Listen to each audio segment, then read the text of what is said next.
The latest debate of candidates for the Republican nomination for president was pretty much ruined, and not by the candidates, although, well, they tried their hardest. No, by one of the moderators. Take a look at the questions she asked. President Reagan granted amnesty to nearly 3 million immigrants, something no Democrat or Republican president has done since. Governor Christie, as governor of a non-border state in 2010, you supported a path to citizenship. But when you ran for president in 2016, you flipped, saying immigrants should be tracked like FedEx packages. Where do you stand now on a path to citizenship for 11 million of undocumented immigrants? You propose, quote, universal deportation for all undocumented immigrants and their children, even if the children are citizens of the United States. Under what legal premise will you expel U.S. citizens? In 2017, the Trump-Pence administration canceled DACA, which put the legal status of 600,000 Dreamers in the hands of the courts. Dreamers work and they pay taxes. As president, if the Supreme Court ends DACA, would you work with Congress to reach a permanent solution for Dreamers? A Univision poll found that mass shootings and gun safety are one of the most important issues for Latino voters. Mental health concerns are not unique to the United States, but gun violence is. What is your specific plan to curb gun violence? About 90% of fentanyl is seized at official border crossings, and 57% of the smugglers are U.S. citizens. How would you stop fentanyl brought into the country, mostly by U.S. citizens, through ports of entry? Florida's new Black History curriculum says, quote, slaves develop skills which in some instances could be applied for their personal benefit. You have said slaves develop skills in spite of slavery, not because of it. But many are still hurt. For descendants of slaves, this is personal. What is your message to them? Mexico's president called, who supports sending U.S. military into the country, quote, scoundrels. Mexico is the United States' most important trade partner and border security. You say you will send special operations to attack the cartels in Mexico. So, this means boots on the ground, drone strikes.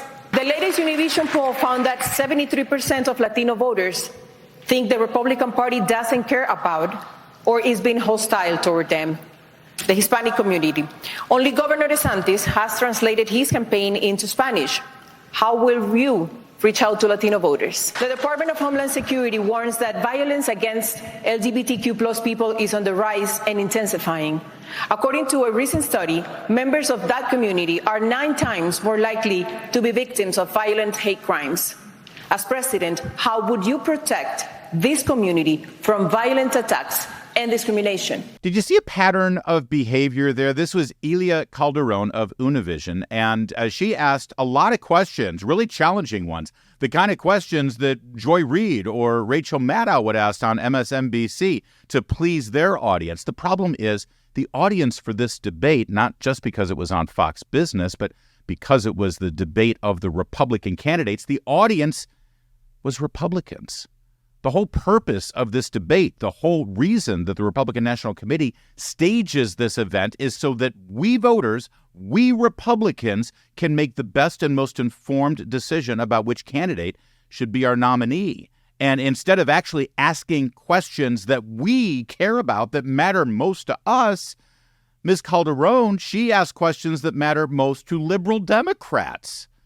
This is the last thing that we need or want right now in our process to find our nominee. What is the Republican National Committee doing here? And just so you know, this has nothing to do with the fact that she's Latina and she works for Univision, because we could have a Spanish language news anchor who is originally born in Latin America sit up there and ask some very important questions. For instance, Joe Biden's border policies are a disaster, enticing people to come from Honduras across a 1,000-mile trek in Mexico where they're facing horrific violence and sexual assault and dealing with the drug cartels and coyotes and human smugglers. So if you're the Republican president, what will you do to help these people? See, that's specific. That's engaged, and that's something that we Republicans would actually like to hear an answer to.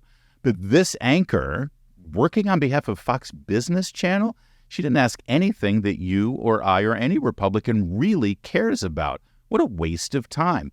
And by the way, just so you know, we're not just beating up on Ms. Calderon. I got to say, I like these guys, but both Stuart Varney and Dana Perino, they had some cringe moments too. Here, first, this was Dana Perino. It's now obvious that if you all stay in the race, former President Donald Trump wins the nomination. None of you have indicated that you're dropping out. So, which one of you on stage tonight should be voted off the island? Please use your marker to write your choice on the notepad in front of you. 15 seconds starting now. Of the people on the stage, who should be? I'm absolutely serious. With all due respect, we're here, we're happy to debate, but I think that's disrespectful to my fellow competitors. Nobody wants to participate. Let's do some questions. Let's talk about the future of the country. Survivor, really? Good for Ron DeSantis to push back on that. In fact, you saw maybe she was trying to get a laugh or a reaction from the audience, and she got a moderate one. But when Ron DeSantis said, "Would you please stop these games? We're not going to play this," that got the big ovation. And then, sadly, this is how the debate began. I'm Stuart Varney of Fox Business, and I am thrilled to be sitting alongside my co-moderators, Fox News Channel Dana Perino and Ilia Calderon, Univision. Good evening. Thank you, Stuart. So listen, if the Republican National Committee is really serious about informing us, the voters who are going to be engaged in this Republican nomination process, maybe they should really put some more standards on these debate moderators and make sure that they're asking questions that represent our interests and our desires.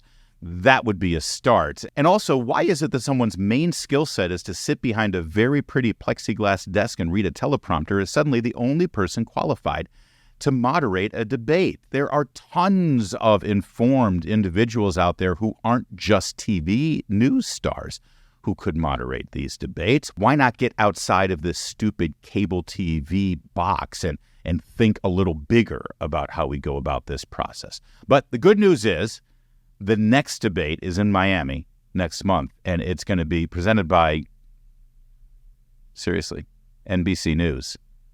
So I suppose it'll be moderated by Rachel Maddow and Joy Reid.